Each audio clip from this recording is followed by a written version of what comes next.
Hello everyone, this is Enzo Eigen of the Alliance for Loki, and this is the War video for Season 17. This is War number 7. And so battle today is against Los Myrmidones, and they're actually an alliance that's higher rated than us, and so I've sort of named this Contender or Pretender because we've faced a lot of alliances that are pretty easy this year, not as skilled players or as good as defenses. A lot of this is that we took the last 2 seasons off, and so we're not, so our war rating went down a lot. But there does seem to be a lot of alliances with pretty good war ratings that don't seem to be too strong. I'm not sure why. So today I'm running Path 5, which is a change for me. I don't think I've done Path 5 for a while. And I'm bringing in a team of Mysterio and Emma. I'm doing actually Path 9 in the second half of this war, but Section 1's Path 5, and I have Guillotine.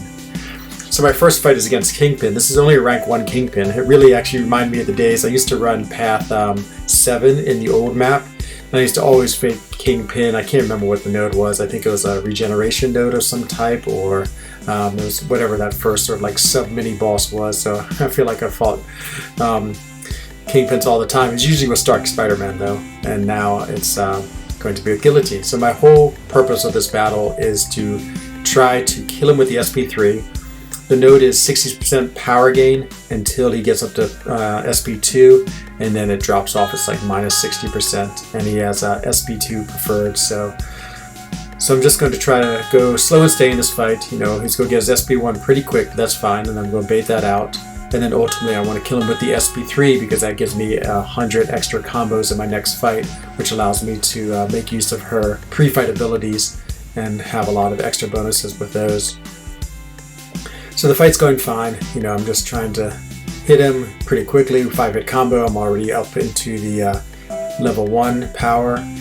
And yeah, again, it's just a matter of being careful and continually baiting his heavies.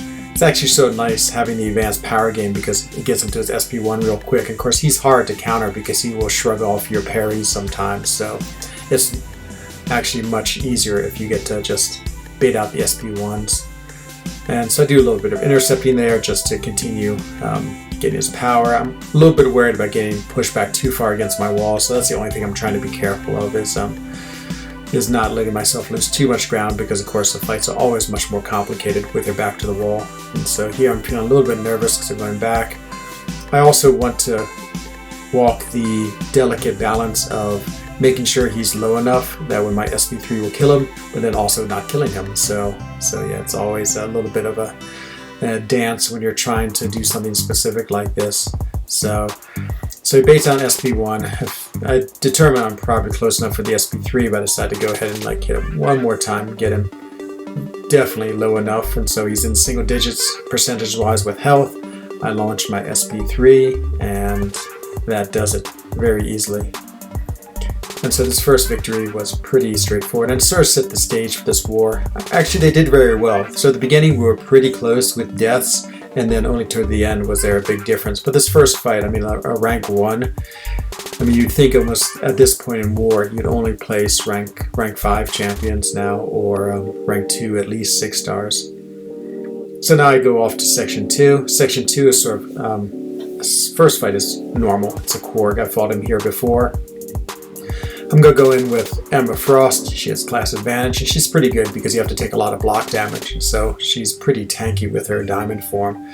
But there's almost no way around taking damage with Korg just because he reflects damage. So it's always one of these fights where you're just always going to get damage from it. So you know, I'm trying to bait out the SP or his heavy attack because it's you can't really parry him when he has his rock stacks up.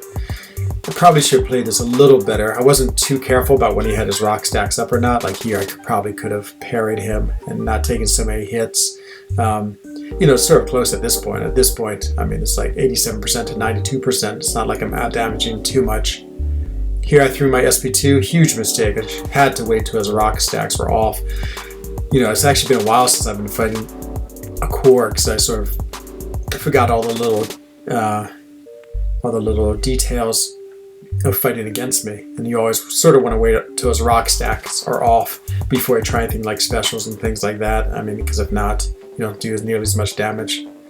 And so now I have the rock stacks off and much better time to throw the SP2. I get a few more of the charges on me, and you can see the incredible difference of damage. I think I did like 2,000, 1,000 when I had the rock stacks up. Now I'm doing like 20,000 and 10,000, 15,000. So yeah, a huge difference. And now all of a sudden the battle's changed a lot. So he's near death and I'm doing okay. Still took almost half of my damage just from his, just from all the block damage I take and the reflection from the rock stacks. But pretty straightforward fight, very easy. Love using Emma, she's a great character, and of course she counters the reverse control with the Mysterio synergy, so that's the best reason for using her. The second fight is against the Guillotine 2099, and this is Flow Global, so she is a control champion, so I do have to worry about the power gain. In some ways I like that with Guillotine 2099 because I'd much rather deal with her SP2 than her SP1. But you know, of course, I'm always a little bit worried about the power gain. So I go ahead and decide to put on a invulnerability boost just in case she gets an SP3. I figured that is a good safeguard for this, and I know I'll also be able to use it in my next fight too. And so, you know, I'm just going to attack into her normally, sort of accept the power gain, and just make sure it doesn't get too out of control. I miss with a heavy there right off the bat, and then she immediately gets power flood. So I'm like, oh, okay. And there goes the power flooding on up. Luckily, it's pretty slow, and then if you of course parry her, then it stops.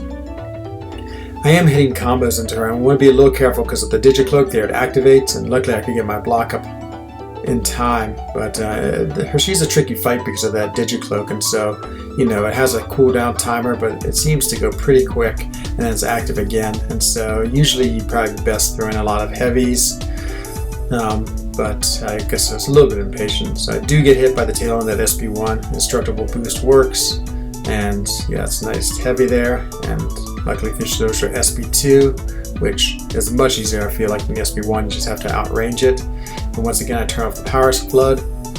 Here's he's starting to push me back against the wall, so I am worried. And especially if he throws her SP2, and there it is. I'm not quite sure the range of it, so I just hold block, and it does hit my block her last two hits of the SP2. So yeah, it's a little frightening being pushed up against the wall.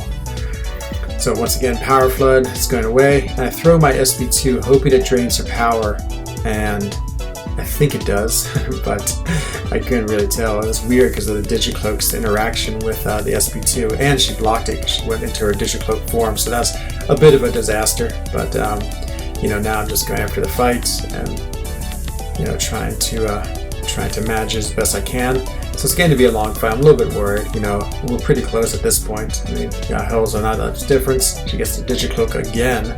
And it's just annoying. I can't get to my SP3 to cause all this damage. I'm against the wall. So this fight's getting a little bit tenuous. You know, I'm just going to try to push her back away from me, and I push her to an SP3. I'm pretty confident I have all of the invulnerability buffs. Actually, no, I've lost one. I knew that. But I figured this would be the best way to just try to do some damage, get her away from me. And the calculation worked, and indeed she did not do any damage on the SP3, and at this point now I can finish the fight.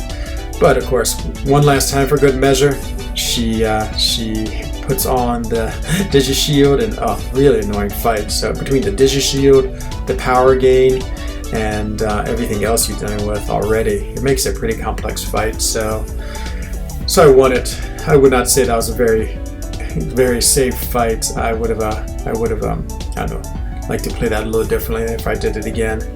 So I heal him up a lot. I didn't even see the message. You can see down below that I was told to use Guillotine, since I guess I wasn't needed for her in the bosses or mini bosses. But I didn't see that at all. So I guess my initial instruction was to use Mysterio against Sunspot. So I go ahead and do that. You know, this is the one where you lose health when you're far away and you gain a little bit of health when you're close by. It's always annoying just because I feel like you always lose health, and so I go ahead and activate a combat regen boost just to sort of offset that health loss. And of course I'm running suicide, so I'm going to take some damage from those too. And so just to try to keep him alive, knowing I'm going to take some damage. You can see my health bars just sort of wobbling up and down as all these things are happening. And so luckily he throws an SP1 really quick, which I love, because that's the whole strategy of playing Sunspot, is trying to bait the SP1s as much as possible, just because they're easy to dodge. And the SP2 is risky because if he decides to hit you with it, you will die. It's so much damage. And so everything's going great. He's throwing the SP1s incredibly quick, allowing me to stay close to him, and then I can even throw my SP3, hoping this kills him, just because again the SP3 is pretty powerful and usually it does a fair bit of damage. And in the end, I can't remember the ending, it does kill him. So that fight went amazingly well, and that's my last fight. Sunspot, not a very hard defender there. A lot of times you see like Mephistos, or actually Mephisto I think is the most common character. So now of course we're all in movement to go get the boss, and so all the mini boss fights are happening. There's Captain Marvel movie who just went down, and we have an Arcus fight that's going down as well. And it's sort of funny, you really want to coordinate the end just so everyone has a boost on. So I immediately went up there to help sort of be ready just in case, and in the end we finished and we did win this war, which was great. Our war rating is going to go up plus 40 a fair bit because they were a theoretically more powerful alliance. And yeah, it brings us to a very good record right now. We're 6-1, which is amazing. Back in Tier 1, I don't think we're going to be able to get top 1, 2, or 3 because we did start this season in Tier 2. Maybe our first 2 wars were at Tier 2. So I think even if we were to go deathless, unless the people above us lost many times, I don't think we're going to be able to move up in the war rankings. But the Tier 1 rewards are great, now with 6 wins. I mean, that's almost 2,000 6-star shards, so it definitely adds up. And of course, all the loyalty is great too. So, these victories are definitely nice with the rewards. Of course, they're expensive, still using lots of potions and boosts and things like that. So yeah, war continues to be a costly affair, especially at this level. So I hope you enjoyed the video, and I'll be back with the next war soon. Take care. Bye-bye.